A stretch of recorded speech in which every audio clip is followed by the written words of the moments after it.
साधूने ओळखलं, आपली मंडळी मस्करी केली. तो साधू आला, भिक्षा मागितला, त्याचा अंधकार पाहिला, द्यायचे.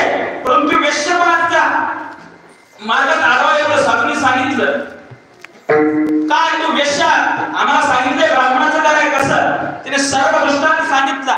मी एक वेश्या आहे, आजमळाने मला पाहिलं, त्यांना मला आवडला नाही, त्यांनी माझ्यासोबत विवाह घातला आणि मी आता संस्कार करते. कोण आजमळ, काय आजमळ, त्यांचं नाव सुद्धा तुमच्या मुखातून घेऊ नका म्हटले. आजमळ साधा माणूस नाही, तो एक ब्राह्मण पुत्र आहे, परंतु माझ्या नाती लागला, माझा कुकर्म, मी त्यांच्या आडव्या आणि त्यांच्या माझ्यामुळं त्यांना दारोदारोडे सर्वांचा नाद लागला. ते साधू संत म्हणले की असं तापतात अंगाचं नाद आणि क्रोधित होतात. साधूने विचार केला, इथं आलं तर याचा उद्धार करूनच जायचं. कोण आहे आजमळ, कुठे आहे म्हणली. ती गेलीच म्हणजे एक दरोडा टाका, येतील म्हणजे थोड्याच वेळात. काही नाही म्हणजे माऊली आम्हाला थोडा शिधा दे म्हणजे. त्या माऊलीने शिधा दिला, स्वयंपाक घातला, तेवढ्यात आजमळ भरून आला. भजन चालू होतं, तापला, त्या उद्दंडाचा दोष, कोण आहे, कोण आहे, बंद करा ते म्हटले. आजमळाने ते भजन बंद केलं. कोण आहे, परंतु पत्नीचा प्रिय होता, पत्नीवर त्याचं प्रेम होतं. तिने सांगितलं, मी ज्यांना बसवले हे आहे, आजच्या दिवशी तर राहणार आहे आणि उद्याच्या निघून जाणार आहे, आजच्या दिवस सहन करा म्हणतो. आजमळाने सांगितलं, ठीक आहे, मी आजच्या दिवस सहन करतो. परंतु ब्राह्मण शांत बसले नाही. मला दक्षिणा द्या म्हणले ब्राह्मणाने आजमळाला. आजमळाला दक्षिणा मागितली. आजमळ तापून उठला, इथे तुम्हाला बसू दिला, तीच दक्षिणा समजा नाही तरी तुमचा राजा लागा म्हणले. बाप्या आम्हाला ती नकोय, आम्हाला दक्षिणा पाहिजे. तुझी पती गर्भवती आहे, तिला मुलगा होणार आहे, त्या मुलाचं नाव नारायण ठेव.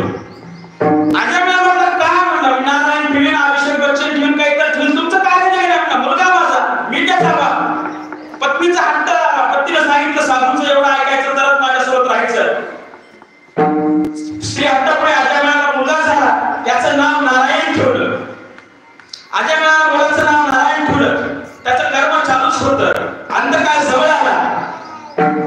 काही क्षणातच घटकेत आपला मृत्यू होणार, आपला देह जाणार याला कळालं. शेवटचं मुलाचं तोंड पाहावं म्हणून जोराने हाक दिली, नारायणा, ए नारायणा, नारायणा, नारायणा, नारायणा म्हणजे त्याचा प्राण गेला. आणि देवाचं परत ते वाक्य, अंधकाळी त्याच्या नामाले मुखा.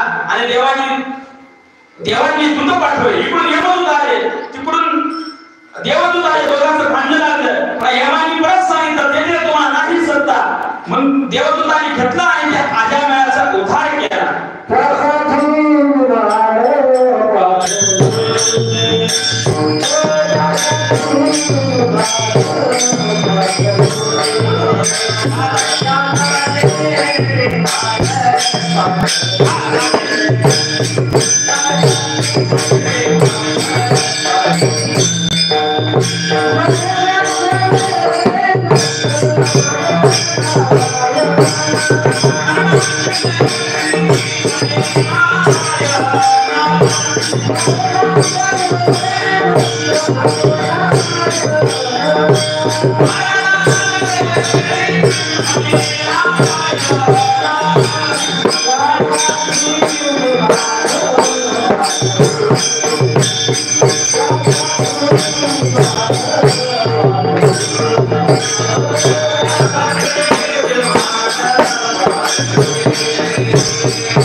त्यासाठी विमान पाठवले. केलं का?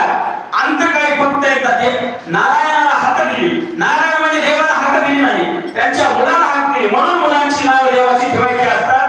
का सांगायचं म्हणताना नावाला तर तोंडाला पापराशी आम्ही गेला वैकुंठाशी पापराशी होता.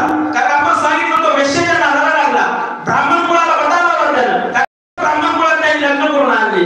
तो त्याने खूप जीवनात पाप केला, परंतु एकच त्याच्याकडून चांगलं घडलं. साधूंनी आशीर्वाद दिला, साधूंनी उपकार केला. साधूंनी सांगितलं साधूची, कारण साधू येतातच कशाला? उद्धार यायचं. आपल्या जीवनात फक्त ते उद्धार करत असतात. कारण आपल्याला साक्षात देव भेटणं अशक्य आहे.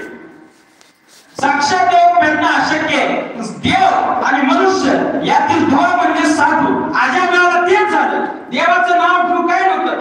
बायकोच्या नादात त्या वेश्येमुळे जर पुकार बदललं, त्या वेश्येची एक गोष्ट ऐकली, साधूची एक गोष्ट ऐकली आणि साक्षात देवदूताने विमान पाठवलं आणि